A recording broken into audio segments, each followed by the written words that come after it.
Hello out there, this is Daniel Martin with XLR Sports Talk Radio here in the heart of Vancouver, BC. On today's show we have Marshall McPherson, the recent goalie acquisition of the Vancouver Nightmares, drafted 19th overall, and the recent Season 5 entry draft. Marshall, how are you doing today? Oh, Daniel, not too bad. Thanks for inviting me here on the show. Well, you haven't done a media interview now in a little while, so we thought we'd invite you in. Here's how your season's going so far. And as I'm sure you already know, you became a historic goalie in your very first game here in the SHL, becoming the first goalie ever to post a shutout in their first SHL game. Yeah, Daniel, that was a big thing for me. I was pretty proud of the fact that I could come into the SHL and, just take the reins of the Vancouver Net and just go with that.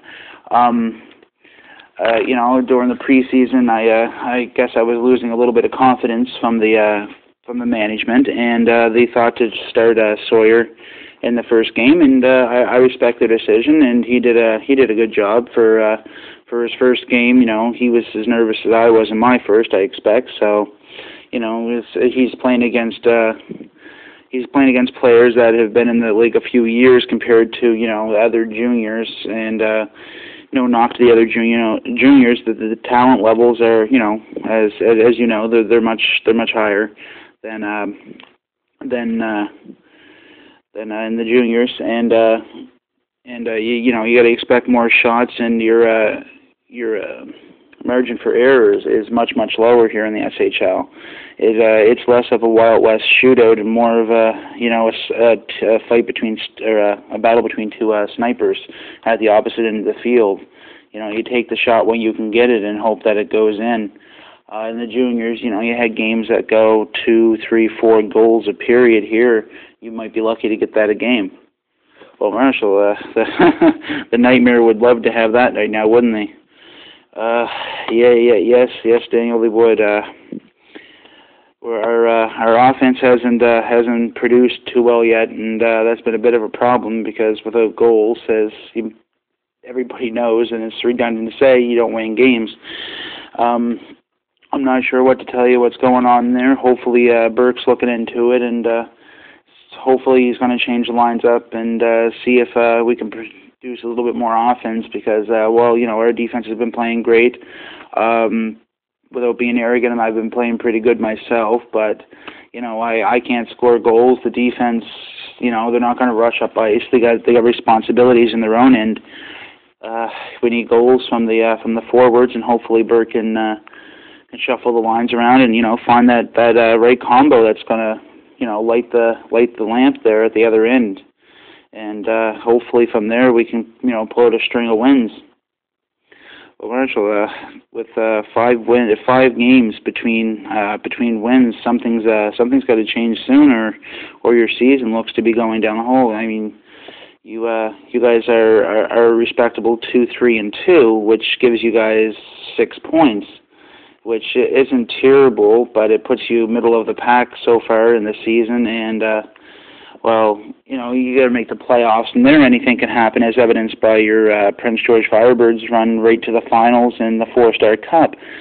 You guys had a rough patch there during the start of the season, during the middle of the season you had a good start, and during the middle of the season you went into a bit of a funk, and at the end of the season you picked up the slack, and in the playoffs, you seemed to elevate your level of competitiveness, and in the Game 7 in the finals, you and Fisherman were just outstanding. You turned aside everything. You knew what was on the line, and you went for it. And I think that's what makes Fisherman and yourself both good goaltenders, is that when everything's at stake, you play your best. And as evidenced by Fisherman's record so far this season, and yours as well, barring the fact that you don't have a lot of wins yet, your stats are among the top in the league, and it's pretty clear that you know that your team is struggling offensively, and that your margin for error is very much near nothing. That you have to play your top of your game every night to keep your team in the top of the game every night to keep your team in the game. And it's if you let in 2 goals, I expect you would be pretty bothered because your team hasn't been scoring, and I guess you're not letting that get to you. Well, Daniel, I completely understand what you're saying, and you're mostly correct. Yeah, our team is struggling offensively, and they're counting on me to come up big and keep them in the games, give them a chance to win.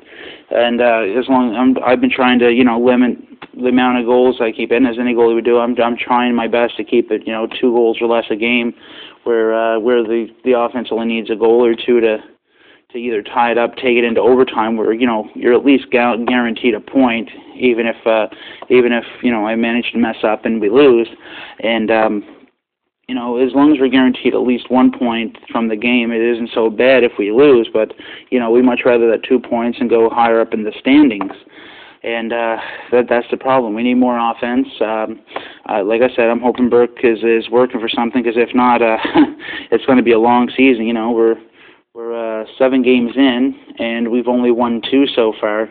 Thankfully, we got 6 points, but like I said, you'd really much rather get the 2 points per game.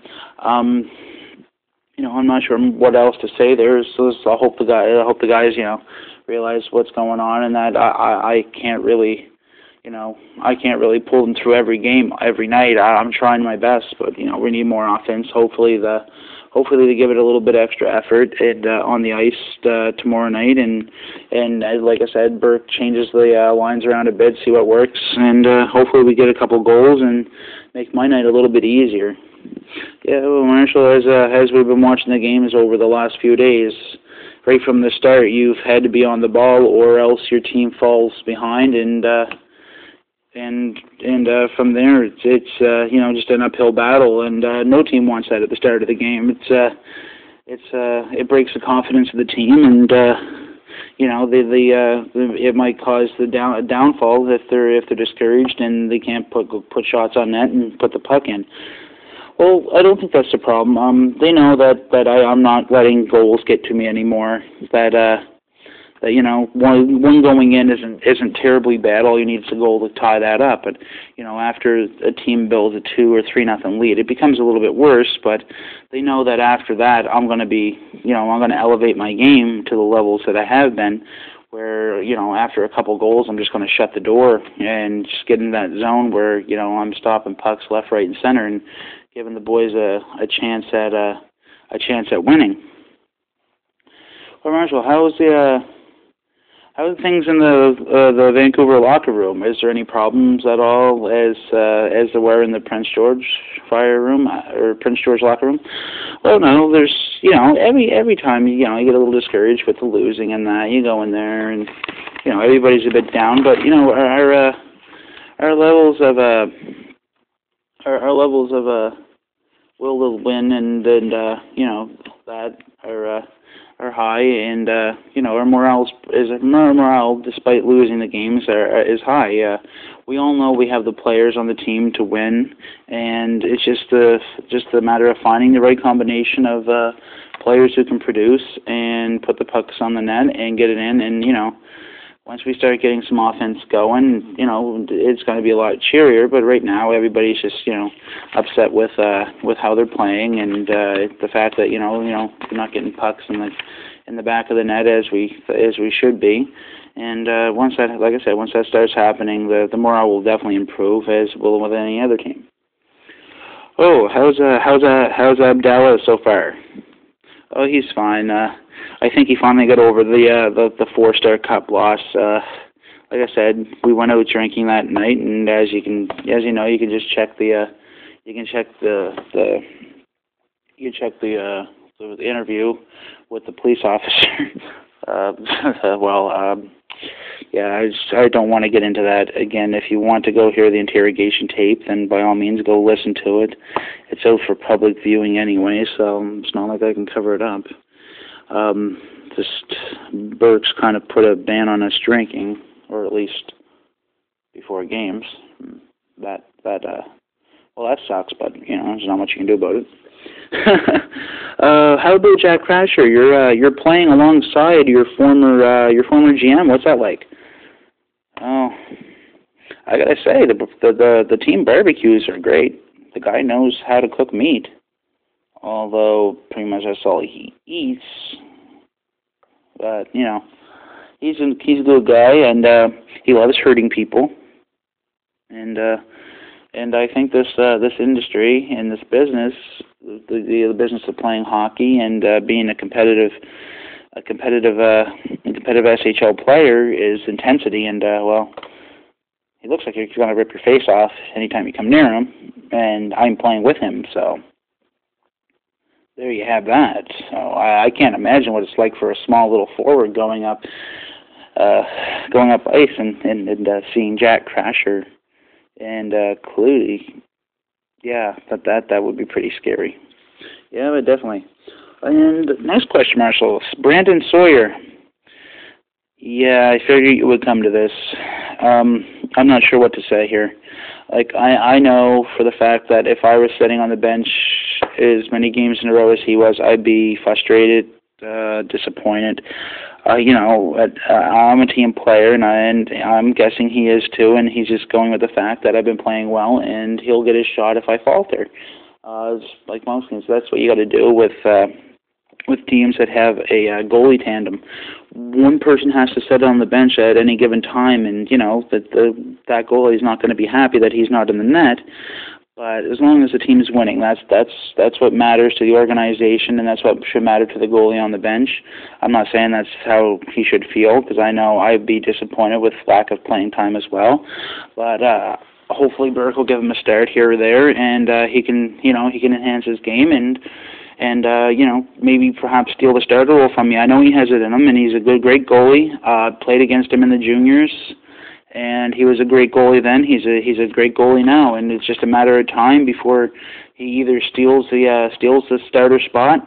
We're splitting time, or if Burke feels the need, and Sawyer, the way he is, he's a stand-up guy. If he accepts a trade to another team, he's a bona fide starter, and I wish him the best. I really hope he elevates his game to the point that I have to worry about him stealing my job, and it's getting up there now. So, so you seem to be a bit of a team player. So I'm guessing you and Sawyer have discussed this previously. Yeah, we've talked about it. I told him, like every time I'm on the ice, I want to do good for the team, but every time I do good, I know it's going to keep him on the bench. And that bothers me because, like I said, I know I wouldn't like it. Well, Marshall, it's going off now. What is your predictions for this season? Well, I see Nightmare making the playoffs and making a good run at the finals, perhaps even reaching the finals. I'm not going to be so bold to say that we're going to win the Challenge Cup. That would be absurd, of course, and I'm hoping we can at least make it to it. I think we have the team, and once we find the right lines, we're going to be a powerhouse. We got good defense. Between me and Sawyer, we should be able to handle the net, and as long as we find that offense, we'll be up there in the teams that are heading into the playoffs, and we should be able to pull out a couple series wins, and hopefully we can. All right, lastly, Marshall, without being too bold to say it, and hopefully you don't take it to heart, you've made a strong case for the Calder Trophy so far this season with a shutout in your very first game, a shutout streak of 86 minutes and 45 seconds to start a career, which is a SHL record. And your wins losses haven't been like I've said, they haven't been great so far, but your stats are among the best in the league. And despite the fact that you just entered the league here 6-7 games ago, it's pretty impressive, I got to say. Well, it would be an absolute honor, and I'd be humbled if I was voted as the Calder Trophy winner. But, I'm not expecting that. It's still up for grabs, of course. There's plenty of rookies out there who could, put up a far, far better season than me, and, I'm not expecting them not to. You got players like Hogan, Fisherman, the list goes on and on, that could easily just, win a couple games, put up a dozen points, and there you go. I'm out of the running. And every one of those players has it in them to do that. And I wish them all the best this year. And, at the end of the season, we'll see what happens, and we'll see who's raising the cup behind their heads. I just hope it's the Nightmares. Well, thank you, Marshall, and you have a good day. Not a problem, Daniel.